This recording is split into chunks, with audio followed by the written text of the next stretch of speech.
Memoria y exilio es el título de un proyecto desarrollado por la Casa de la Memoria, la Sauceda, con la finalidad de promover los valores históricos de libertad, democracia y solidaridad de Andalucía en el exterior.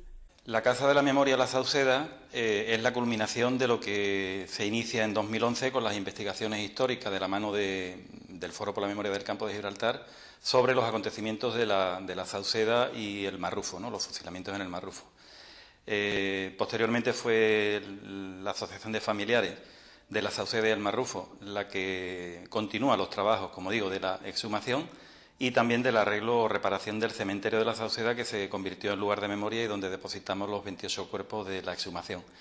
La Casa de la Memoria como tal es el complemento principal de este proyecto, que sirve para la divulgación y es también pues un espacio para la investigación, para la divulgación y bueno, pues la proyección de todo lo que es la memoria histórica en Andalucía, con una oferta educativa y visitas de multitud de personas con la apertura diaria que tiene la casa, incluidos fines de semana, ¿no?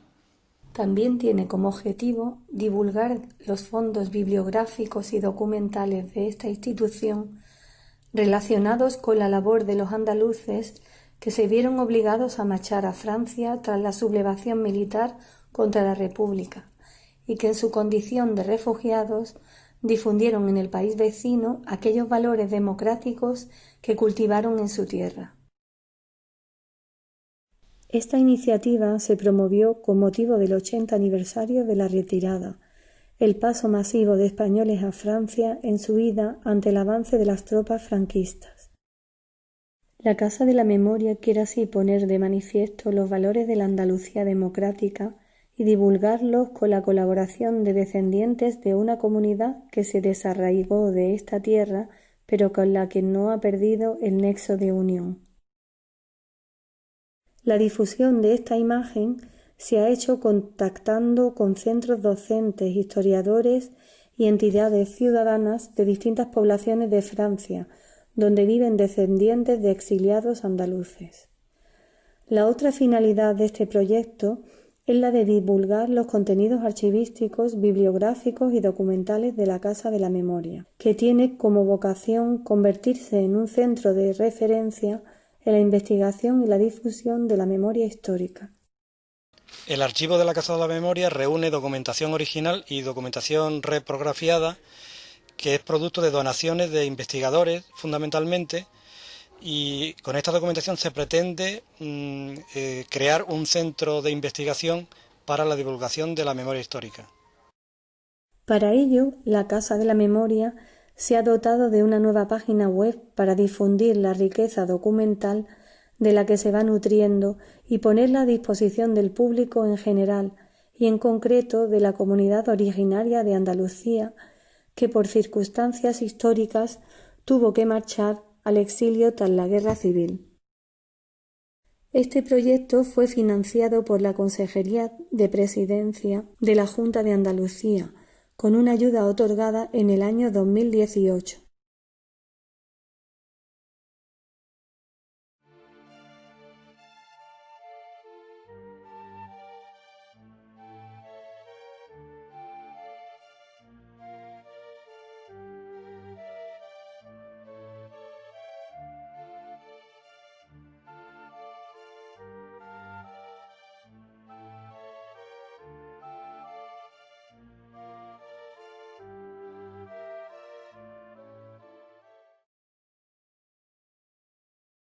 Entre los testimonios recabados figuran del pintor, periodista y escritor Andrés Vázquez de Sola, Medalla de Andalucía en 2014.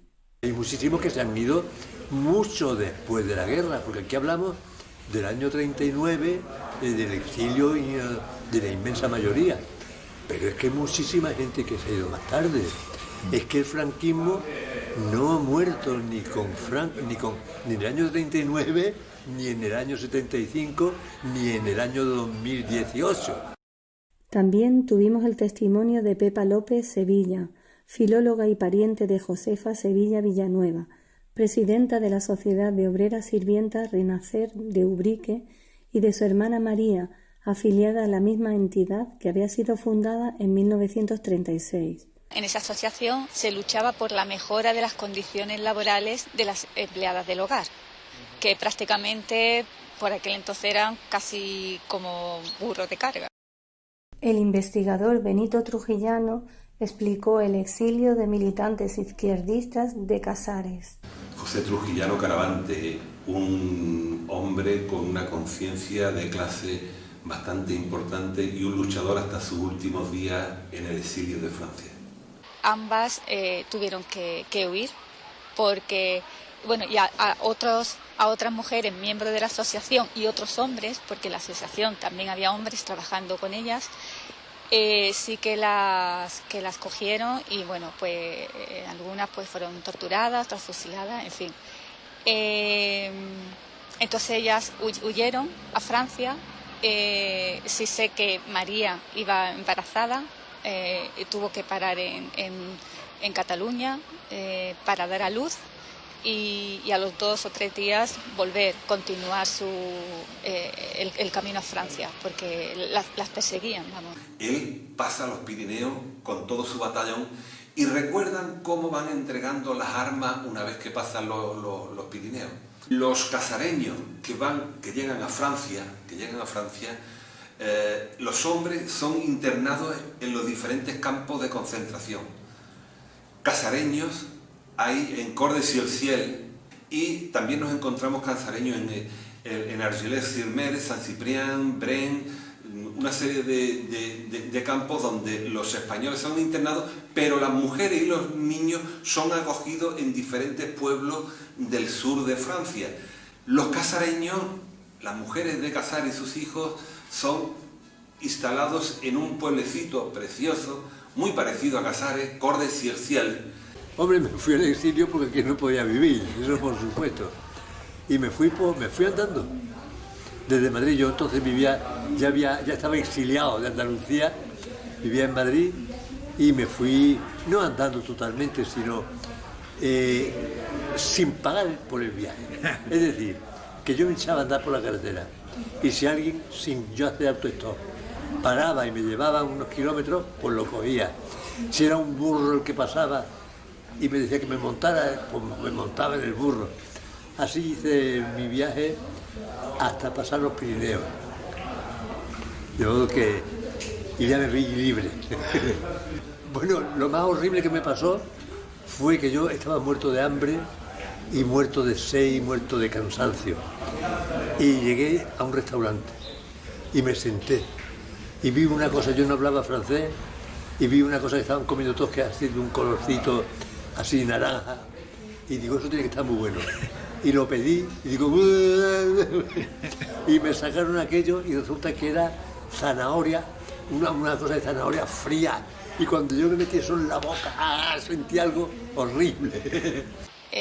Josefa huyó, se escapó primero, y luego se escapó María, con su niña ya que tenía 3 años.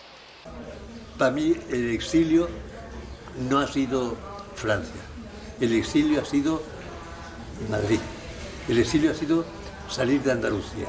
La huida, bueno, fue tremenda porque la policía la perseguía y ella se subió a un tren y la policía llegó incluso a entrar en el tren, registrarlo, buscándola y los franceses del tren la escondieron. Y ella no hablaba francés, pero llevaba la dirección de su marido, que sí que había escapado. Y entonces las llevaron hasta su marido. Una situación donde ellos mentalmente nunca recompusieron su lugar. Ellos vivían allí, pero anhelaban vivir en su tierra, en su pueblo, en Casares. Y sufrieron con una intensidad bastante grande. Antonio Machado efectivamente murió en el exilio de la manera más trágica, más terrible, porque ni siquiera murió fusilado. Es glorioso que te metan en un paredón y te fusilen. Por lo menos pasas a la historia por haber muerto heroicamente. Pero la muerte de Machado, como la muerte de Miguel Hernández, fueron muertes oscuras. Machado murió de asco, en una pensión inmunda, En Coyure. En Coyuro. De una manera absolutamente oscura. Murió como un bicho, tirado. Y eso es terrible. Y gracias a que salió del campo de concentración, porque lo sacó uno que luego fue muy buen amigo mío, que es Vladimir Posner. Porque en aquella época los sindicatos en fin, cada uno iba a los campos de concentración a sacar a las personas de su oficio. Y Vladimir Posner consiguió sacar a don Antonio Machado y a su madre. Una vez que Francia en el año 40 necesita manos de obra de jornaleros, estos hombres de procedencia agraria, especializados en el mundo del duro trabajo del campo, son llamados a trabajar en diferentes fincas. Los casareños, una vez que ya están saliendo de los diferentes campos de concentración, se van reagrupando en la zona de Albi y Cáceres. Ya tuvieron hijos y tuvieron nietos. Sé que en un momento de sus vidas le ofrecieron, el gobierno francés les ofreció la nacionalidad. Mi tío no la aceptó. Parece ser que porque todavía tenía un poco la espinita grabada, ¿no?, de haber estado su mujer en campo de concentración, en fin. Y ella sí, María la aceptó y tenía doble nacionalidad. Ellos luchan en Francia, apuestan por Francia porque piensan que después de Francia caerá el franquismo, el fascismo aquí en España. Y por eso tienen una actividad bastante intensa. Lo que más me gustó de Francia fue Francia misma. Fue el sentido de libertad, el sentido de fraternidad. Esta gente, la verdad es que laboralmente triunfaron, porque eran gente muy curtida en el trabajo. Recuerdo como en Cordes y Ociel hay unos muros de piedra que digo, yo sé estos muros, este tipo de construcción, de dónde, que lo hizo José Trujillano, que trabajaba de albañil, ¿dónde aprendió a hacer esos muros? Esos muros me los encuentro en Casares. De hecho, en el 2006 visité aquella zona y eran recordados como grandes trabajadores, grandes hombres de idea, buena gente. Decidí que esa vida, eso no podía quedar en el olvido. Creo que se puede perdonar, pero no olvidar. Entonces, creo que yo se lo debía. Se lo debíamos todos, toda la sociedad, ¿no? Yo en Francia iba andaluceando. Llevando Andalucía por Francia, pero no tenía mucho contacto con gente por el hecho de ser españoles o andaluces. Yo vivía mi vida en Francia con franceses y hablando francés, pero el amor que tiene la gente por nuestros cantes, por nuestra cultura, me parece mucho más importante respetar y admirar nuestra cultura andaluza que haber nacido en Andalucía. Entonces sentí como una necesidad, ¿no?, de recuperar, digamos, entre comillas, mis orígenes, ¿no?, de saber sobre mis antepasados. En la Bretaña francesa, en Brest, contactamos con descendientes de un exiliado republicano de Cádiz, Eduardo Caro Bermudo. Je m'appelle Caro Eduardo. Je porte le même nom que mon père, qui est né donc à Cadiz, dans la vieille ville de Cadiz. On a retrouvé la maison où il est né. Una tercera generación de esta saga ha protagonizado una iniciativa para recuperar la memoria de esta familia, con la elaboración del libro inédito Caminos hacia la libertad de Sonia Ayué de Baro. C'est que un de mes fils qui est marié avec une espagnole et qui vit à Bruxelles, ma belle-fille et mon fils, ils ont fait des recherches et c'est là qu'est sorti ce livre. Su padre era Eduardo Caro Raggio, hermano de Rafael Caro Raggio, fundador de una editorial en Madrid en el año 1917. En esa empresa, años más tarde, antes del comienzo de la Guerra Civil, entró a trabajar el propio Eduardo. Son père était marin dans la marine marchande et naviguait entre Cadiz et l'Amérique du Sud. Il a fait beaucoup de voyages. C'est à Cadiz qu'il a connu ma grand-mère espagnole. Mais comme il était déjà marié, ils ont eu 4 enfants ensemble avant de régulariser quand il s'est marié avec elle au bout de 16 ans. Donc quand mon père avait 16 ans, parce qu'il était marié, il n'avait pas voulu divorcer. Et donc il s'est marié avec ma grand-mère à la mort de sa première femme. Ma grand-mère a vécu également avec lui, et à la suite de ça, il est parti, donc il est resté quelques années à Cadiz, et à la suite de ça, il est remonté sur Madrid. Notre père travaillait à Madrid chez son oncle, qui était photographe, qui avait une entreprise typographe-photographe. Et il a commencé comme ouvrier typographe chez son oncle, il a pris le métier. Se trataba de una editorial conocida y de prestigio, pues en ella habían publicado escritores reconocidos, como el vasco Pío Baroja, cuñado del editor.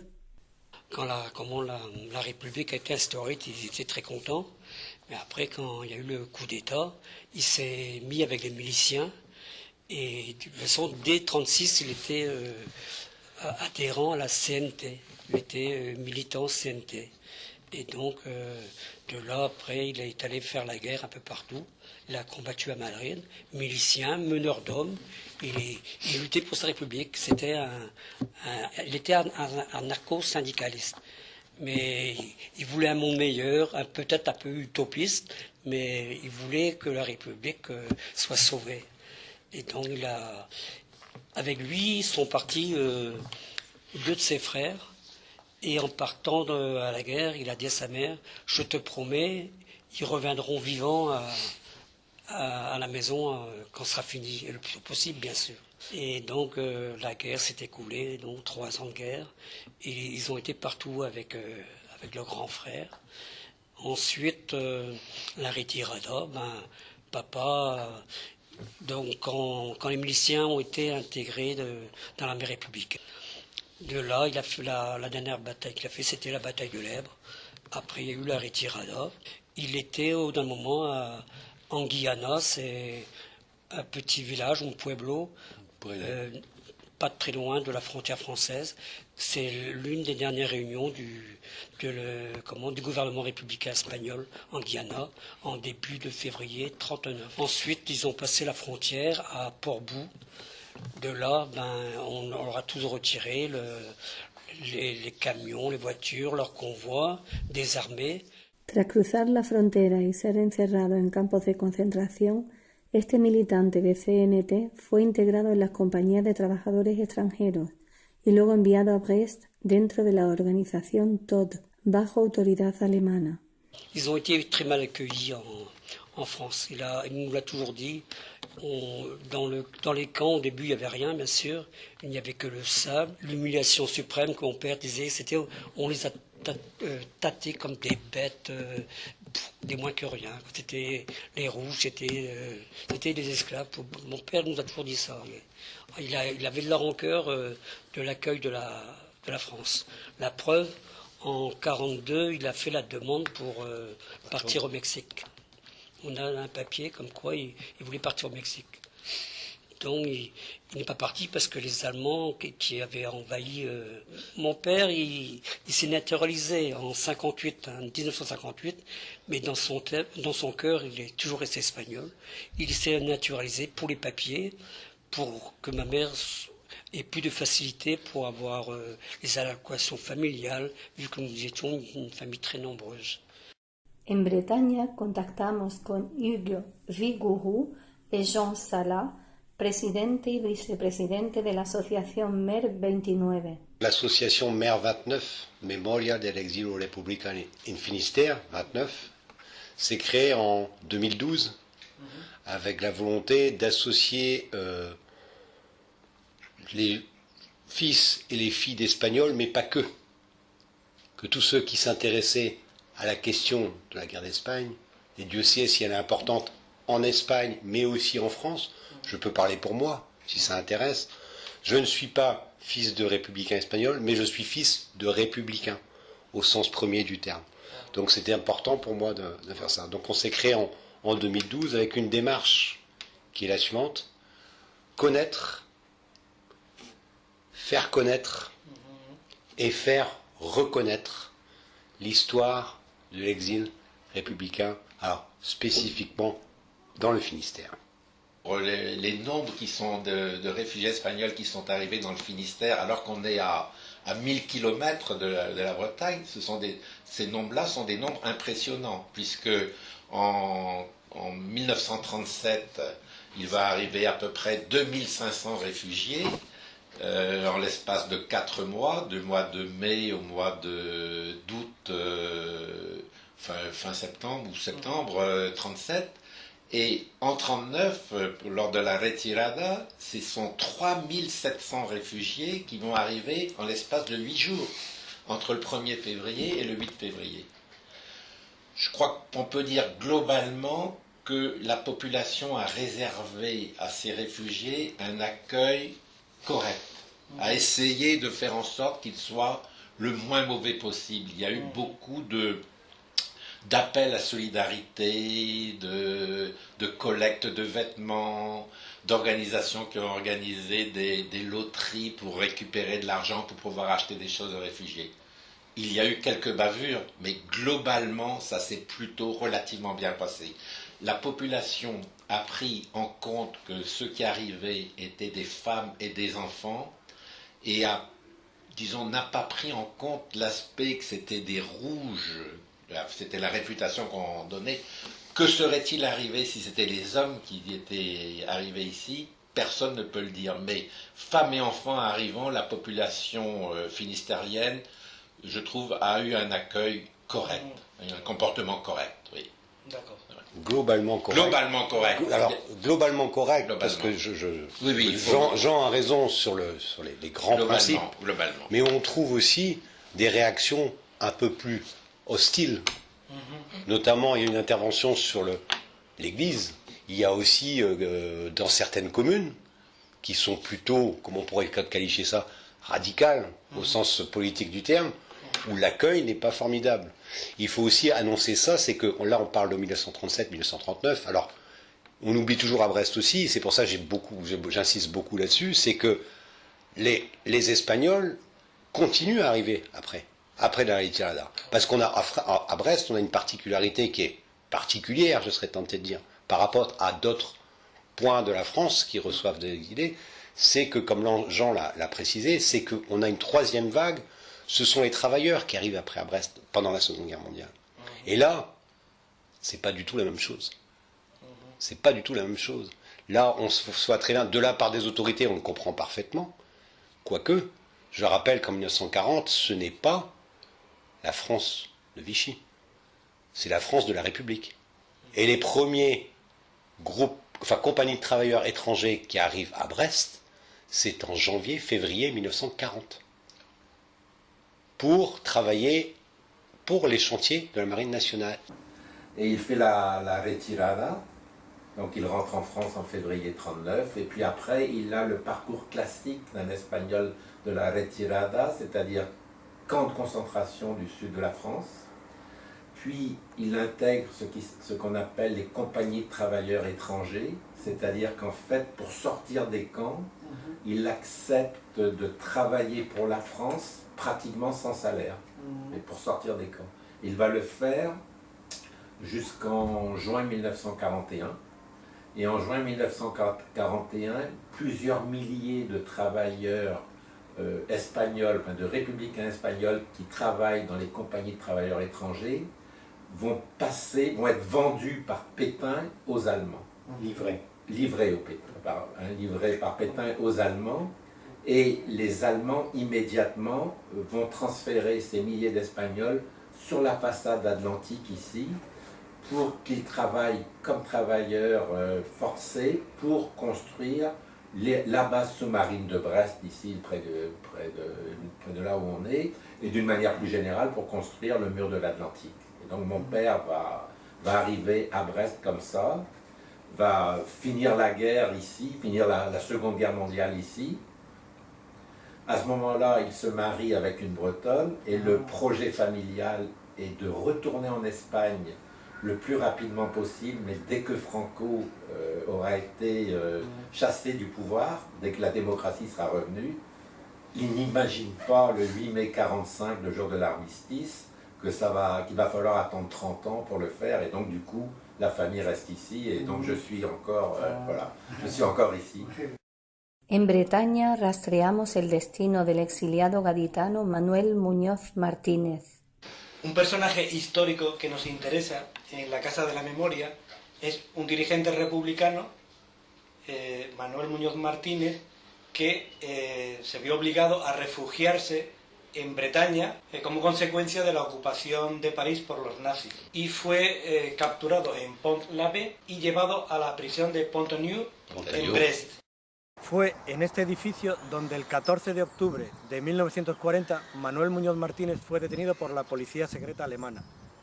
Esta lo llevó en un primer momento a la cárcel de Brest, muy cerca de aquí, y seguidamente a la prisión de la Santé de París.